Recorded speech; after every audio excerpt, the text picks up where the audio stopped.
بسم اللہ الرحمن الرحیم۔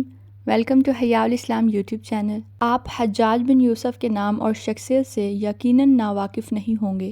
اس شخص کو عبد الملک نے مکہ، مدینہ، طائف اور یمن کا نائب مقرر کیا تھا اور اپنے بھائی بشر کی موت کے بعد اسے عراق بھیج دیا، جہاں سے وہ کوفہ میں داخل ہوا۔ ان مقامات میں 20 سال حجاج کا عمل دخل قائم رہا۔ اس نے کوفہ میں بیٹھ کر زبردست فتوحات کیں۔ اس کے دور میں اسلامی فتوحات کا دائرہ سندھ اور ہندوستان کے دوسرے علاقوں تک پھیل گیا، حتیٰ کہ مسلمان مجاہدین چین تک پہنچ گئے تھے۔ یہی وہ شخص ہے جس کے بارے میں کہا جاتا ہے کہ اس نے قرآن کریم پر اعراب لگوائے۔ اللہ تعالیٰ نے اسے بڑی فصاحت و بلاغت اور شجاعت سے نوازا۔ یہ حافظ قرآن بھی تھا۔ یہ شراب نوشی اور بدکاری سے بچتا تھا اور جہاد اور فتوحات کا حریص تھا، مگر اس کی ان ساری خوبیوں پر اس کی ایک برائی نے پردہ ڈال دیا، اور وہ برائی ہے بھی ایسی کہ تمام خوبیوں پر چھا جاتی ہے اور تمام اچھے اوصاف کو ڈھانپ دیتی ہے۔ اور وہ برائی کیا تھی؟ ظلم۔ حجاج ان تمام خوبیوں کے باوجود بہت بڑا ظالم تھا۔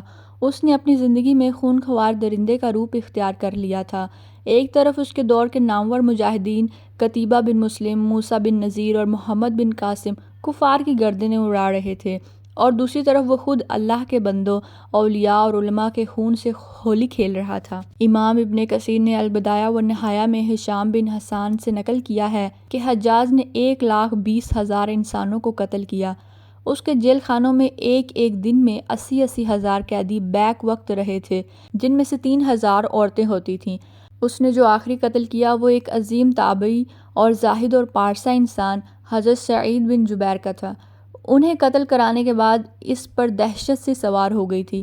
وہ نفسیاتی مریض بن چکا تھا۔ جب وہ سوتا تھا تو حضرت سعید بن جبیر اس کا دامن پکڑ کر کہتے تھے، اے دشمن خدا، آخر تو نے مجھے کیوں قتل کیا؟ میرا کیا جرم تھا؟ جواب میں حجاج کہتا تھا، مجھے اور سعید کو کیا ہو گیا ہے؟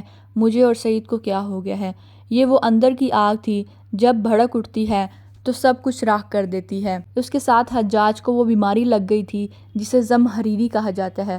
سخت سردی کلیجے سے اٹھ کر سارے جسم پر چھا جاتی تھی اور وہ کانپتا رہتا۔ آگ سے بھری انگیٹھیاں اس کے پاس لائی جاتی اور اس قدر قریب رکھ دی جاتی کہ اس کی کھال جل جاتی، مگر اسے گرمی کا احساس تک نہ ہوتا۔ حکیموں کو بلایا تو انہوں نے بتایا کہ پیٹ میں سرطان ہے۔ ایک طبیب نے گوشت کا ٹکڑا لیا اور اسے دھاگے کے ساتھ باندھ کر حجاج کے حلق میں اتار دیا۔ تھوڑی دیر کے بعد دھاگے کو کھینچا تو اس گوشت کے ٹکڑے کے ساتھ بہت سارے کیڑے لپٹے ہوئے تھے۔ حجاج جب مادی تدبیروں سے مایوس ہو گیا تو اس نے حسن بصری رحمۃ اللہ علیہ کو بلوایا اور ان سے دعا کی درخواست کی۔ وہ آئے اور حجاج کی حالت دیکھ کر رو پڑے اور فرمانے لگے، میں نے تجھے منع کیا تھا کہ اللہ کے نیک بندوں کے ساتھ چھیڑ چھاڑ نہ کرنا، انہیں تنگ نہ کرنا، ان پر ظلم نہ کرنا، مگر تو باز نہ آیا۔ وہ اندر سے بھی جل رہا تھا اور باہر سے بھی جل رہا تھا۔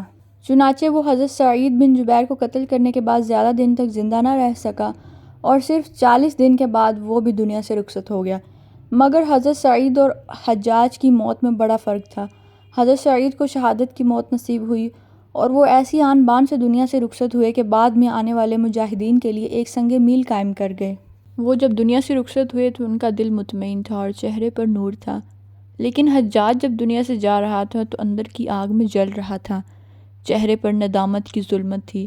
اسے اس کا ایک ایک ظلم یاد آ رہا تھا۔ حضرت سعید کی شہادت پر تمام عوام اور علماء افسردہ تھے، لیکن حجاج کی موت پر اللہ کے نیک بندوں نے اطمینان کا سانس لیا۔ حضرت ابراہیم رحمۃ اللہ علیہ نے حجاج کی موت کی خبر سنی تو خوشی سے رو پڑے۔ مرنے کے بعد اس ڈر سے اس کی قبر کے تمام نشانات مٹا دیے گئے تاکہ لوگ اس کی لاش کو باہر نکال کر جلا نہ ڈالیں۔ اسمعی کے والد نے حجاج کو مرنے کے بعد خواب میں دیکھا اور اس سے پوچھا، اللہ تعالیٰ نے تمہارے ساتھ کیا سلوک کیا؟ اس نے جواب دیا کہ میں نے جتنے قتل کیے تھے ان میں سے ہر ایک کے بدلے مجھے بھی قتل کیا گیا۔ اسے صرف حجاج کا معاملہ نہ سمجھے گا، ہر ظالم کے ساتھ آخرت میں ایسا ہی ہوگا۔ اس واقعے سے حاصل یہ نکلا کہ ظلم کا انجام ہمیشہ برا ہوتا ہے، چنانچہ انسان زندگی کے کسی بھی موڑ پر ظالم نہ بنے۔ اللہ تعالیٰ ہم سب کو ظلم سے دور رہنے کی توفیق عطا فرمائے، آمین یا رب العالمین۔